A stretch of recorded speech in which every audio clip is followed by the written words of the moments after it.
अस्सलाम वालेकुम नाजरीन मैं राजा बिशारत हुसैन खिदमत हाज़र है नवी पटवारी वीडियो नाल तो तुसां असां चैनल तकने पे हो बिशारत हो नाजरीन तुसां दी पसंदीदगी ना बहुत बहुत शुक्रिया। मिगी हर जगह सू जनाब लोग मैसेज करने और पिछे कमेंट्स करने व्हाट्सएप करने और कालां आइयां कि बड़ा वीडियो की पसंद करने खासकर असा ने जड़े चढ़ना पंजाब आ उसने लोग असा ने सरदार पाई और दूसरे जड़े लोग के उन्होंने बड़े प्यारे मैसेजेस ने।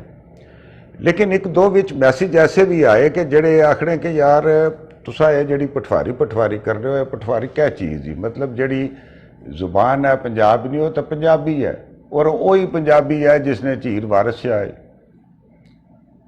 सरदार जी ठीक गल है, तुसी सही कहते हो, असी कदों इस गल तो इनकार करते हैं।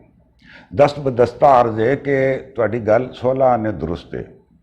असी भी जो पंजाबी सीखते हैं असी सारे पंजाबी बोलते हैं, असी भी जो पंजाबी सीखते हैं पंजाबी दे विच तलीम हासिल करते हैं, किसी यूनिवर्सिटी जाते हैं, मास्टर डिग्री करते हैं, MA करते हैं तो असी यही पंजाबी पढ़ते हैं, हीर वारिस शाह पढ़ते हैं, बाबा बुल्ले शाह पढ़ते हैं, सैफुल मलूक पढ़ते हैं, मियां मोहम्मद बख्श साहब दी, फिर मेर अली शाह साहब का कलाम पढ़ते हैं, वो सारा इन्हां जुबानां च। गो के इस चीज़ तो कोई इनकार नहीं है कि साडे पटवारी दे विच भी बहुत बड़े बड़े शायर गुजरे ने और अजे भी बहुत अच्छी शायरी होती है पटवारी दे विच।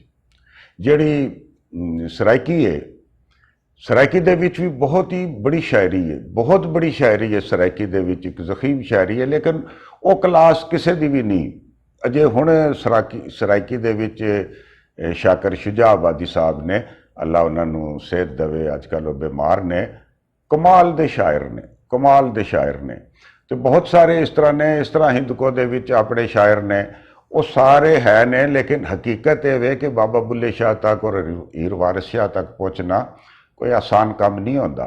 वैसे तो पंजाबी फैज़ साहब ने भी लिखी, मुनीर नियाज़ी साहब ने भी लिखी, तो जदों उन्होंने लिखी पंजाबी बहुत सारे लोग लिखते हैं तो जरूरी नहीं है कि उन्होंने यही पंजाबी सी जिहड़ी सेंटर पंजाब की पंजाबी है।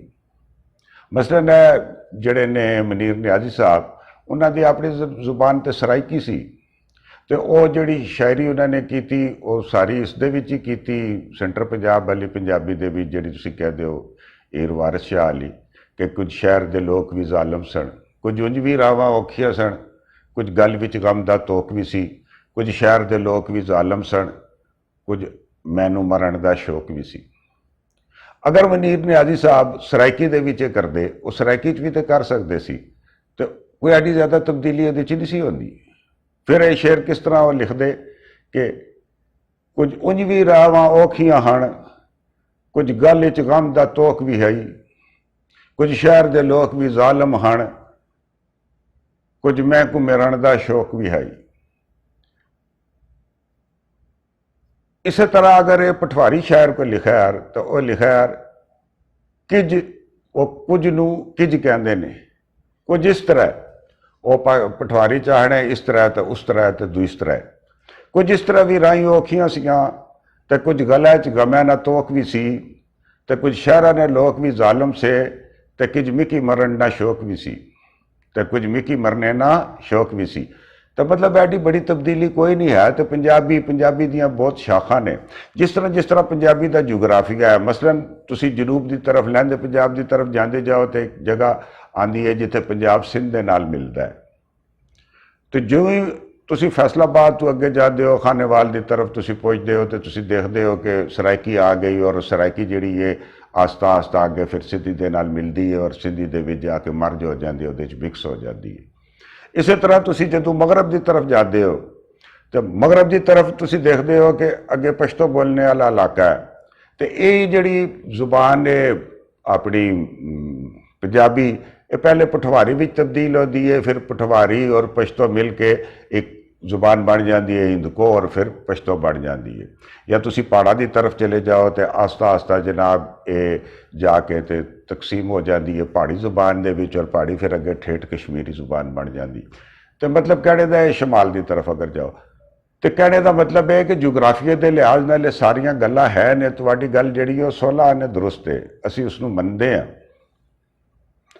गल सिर्फ ये सी कि मैं गल कह रहा था कि साडी जिहड़ी जुबान है या तो खत्म हो गई तो या लोग ये समझते हैं कि इस दे विच सिर्फ मज़ाक क्रिएट किया जा सकता है, सिर्फ माहौल किया जा सकता है।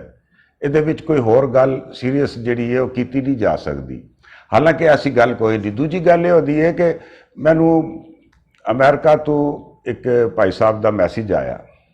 ਉਹਨਾਂ ਨੇ ਕਿਹਾ ਮੈਂ ਤੁਹਾਡੀ ਵੀਡੀਓ ਵੇਖੀ ਹੈ ਔਰ ਵੀਡੀਓ ਵੇਖ ਕੇ ਮੈਨੂੰ ਬੜੀ ਚੰਗੀ ਲੱਗੀ ਇਸ ਵਾਸਤੇ ਕਿ ਮੇਰੇ ਜਿਹੜੇ ਵਾਲਿदैन ਸਨ ਉਹ ਮੀਰਪੁਰ ਤੋਂ ਸਨ ਔਰ ਮੈਂ ਇੱਥੇ ਅਮਰੀਕਾ 'ਚ ਹੀ ਪੈਦਾ ਹੋਇਆ, ਤੇ ਜਿਹੜੇ ਮੇਰੇ ਵਾਲਿदैन ਸਨ ਹੁਣ ਦੁਨੀਆ ਤੋਂ ਚਲੇ ਗਏ, ਉਹ ਇਹ ਜ਼ੁਬਾਨ ਬੋਲਦੇ ਸਨ ਔਰ ਮੈਂ ਜਦੋਂ ਤੁਹਾਡੇ ਮੂੰਹੋਂ ਸੁਣੀ ਤਾਂ ਮੈਨੂੰ ਆਪਣੇ ਵਾਲਿदैन ਦੀ ਜ਼ੁਬਾਨ ਯਾਦ ਆ ਗਈ। ਹੁਣ ਮੈਂ ਇੱਥੇ ਅਮਰੀਕਾ 'ਚ ਰਹਿੰਦਾ, ਕੋਈ ਅੱਛੇ ਅਫਸਰ ਆਦਮੀ ਨੇ ਉੱਥੇ ਅਮਰੀਕਾ ਦੇ ਵਿੱਚ ਕਿਸੇ ਸਰਕਾਰੀ ਅਹੁਦੇ ਤੇ ਉੱਤੇ ਨੇ, ਤੇ ਉਹ ਕਹਿੰਦੇ ਨੇ ਕਿ ਮੇਰੀ ਜਿਹੜੀ ਸ਼ਾਦੀ ਹੋਈ ਹੈ ਉਹ ਕਿਸੇ ਹੋਰ ਮੁਲਕ ਦੇ ਲਬਨਾਨ ਦੇ ਖਾਤੂਨ ਨੇ ਉਸ ਦੇ ਨਾਲ ਹੋਈ ਹੈ। ਆਪਸ ਵਿੱਚ ਸਾਫ਼ ਜ਼ਾਹਿਰ ਹੈ ਦੋਵੇਂ ਅੰਗਰੇਜ਼ੀ ਬੋਲਦੇ ਹੋਣਗੇ, ਹੋਰਾਂ ਲੋਕਾਂ ਨਾਲ ਵੀ ਅੰਗਰੇਜ਼ੀ ਬੋਲਦੇ ਹੋਣਗੇ, ਲੇਕਿਨ ਉਹ ਜਦੋਂ ਇਹ ਜ਼ੁਬਾਨ ਸੁਣਦੇ ਨੇ ਤਾਂ ਉਹਨਾਂ ਨੂੰ ਬਹੁਤ ਮਜ਼ਾ ਆਉਂਦਾ ਹੈ। ਤੁਹਾਡੀ ਜਿਹੜੀ ਵਾਲਦਾ ਨੇ ਤੁਹਾਡੇ ਨਾਲ ਜ਼ੁਬਾਨ ਬੋਲੀ, ਜਦੋਂ ਉਸਨੇ ਤੁਹਾਨੂੰ ਝੋਲੀ 'ਚ ਬਿਠਾਇਆ, ਜਦੋਂ ਉਹਨੇ ਤੁਹਾਨੂੰ ਦੁੱਧ ਪਿਲਾਇਆ, ਉਸ ਦੇ ਨਾਲ ਤੁਹਾਨੂੰ ਮੁਹੱਬਤ ਹੁੰਦੀ ਹੈ। ਤੁਹਾਡੀ ਮਾਂ ਬੋਲੀ ਤੁਸੀਂ ਭੁੱਲ ਨਹੀਂ ਸਕਦੇ।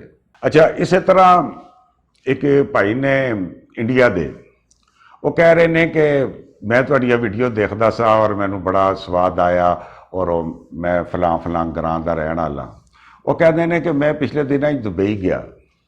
ਕਹੇ ਜਦੋਂ ਮੈਂ ਦੁਬਈ ਗਿਆ ਤੇ ਮੈਂ ਕਿਸੇ ਹੋਟਲ ਵਿੱਚ ਸਾਂ, ਕਿਸੇ ਜਗ੍ਹਾ ਦੇ ਉੱਤੇ, ਤੇ ਉੱਥੇ ਦੋ ਬੰਦੇ ਆਪਸ ਵਿੱਚ ਪਟਵਾਰੀ ਬੋਲ ਰਹੇ ਸਨ। ਤੇ ਕਹਿੰਦੇ ਮੈਂ ਉੱਥੇ ਕੋਲ ਖਲੋ ਕੇ ਸੁਣਨ ਲੱਗ ਪਿਆ। ਤੇ ਜਦੋਂ ਮੈਂ ਸੁਣਨ ਲੱਗ ਪਿਆ ਤੇ ਉਹ ਕਹਿੰਦੇ ਨੇ ਹਾਂਜੀ ਭਾਈ ਜੀ ਕੀ ਗੱਲ ਹੈ? ਤੇ ਮੈਂ ਉਹਨਾਂ ਨੂੰ ਕਿਹਾ ਜੀ ਕਿ ਮੈਂ ਗੱਲ ਕੋਈ ਨਹੀਂ, ਮੈਂ ਤੁਸਾਂ ਦੀ ਇਹ ਜ਼ੁਬਾਨ ਸੁਣਨਾ ਪਿਆ ਸਿਆ। ਉਹਨਾਂ ਆਖਿਆ ਜੀ ਅੱਛਾ ਮੈਂ ਵੀ ਪਟਵਾਰੀ ਹਾਂ, ਉਸਾਂ ਕਿਹੜੀ ਜਾਈ ਨੇ? ਉਹਨਾਂ ਆਖਿਆ ਜੀ ਅਸਾਂ ਕਲਰ ਸਈਦਾ ਨੇ। ਉਹ ਬਹਿ ਗਏ ਉੱਥੇ ਭਾਈ ਔਰ ਤੁਹਾਨੂੰ ਪੁੱਛਿਆ ਤੁਸਾਂ ਕਿਹੜੀ ਜਾਈ ਨੇ? ਉਹਨਾਂ ਦੱਸਿਆ ਜੀ ਮੈਂ ਤਾਂ ਲੁਧਿਆਣੇ ਨਾ ਇੰਡੀਆ ਨਾ।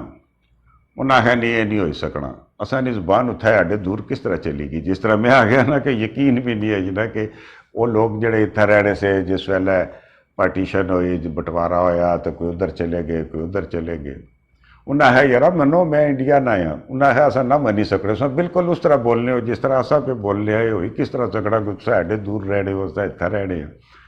ਉਹ ਆਖੜੇ ਕਿ ਉਹ ਜਿਸ ਵੇਲੇ ਨਹੀਂ ਸੇ ਮੰਨੇ ਤਾਂ ਮੈਂ ਉਹਨਾਂ ਪਾਸਪੋਰਟ ਕੱਢੀ ਦੱਸਿਆ ਕਿ ਹੈ ਤਾਂ ਕੋਈ ਯਾਰ ਮੈਂ ਇੰਡੀਆ ਨਾ ਆਇਆ ਔਰ ਮੈਂ ਉੱਥੋਂ ਆਇਆ।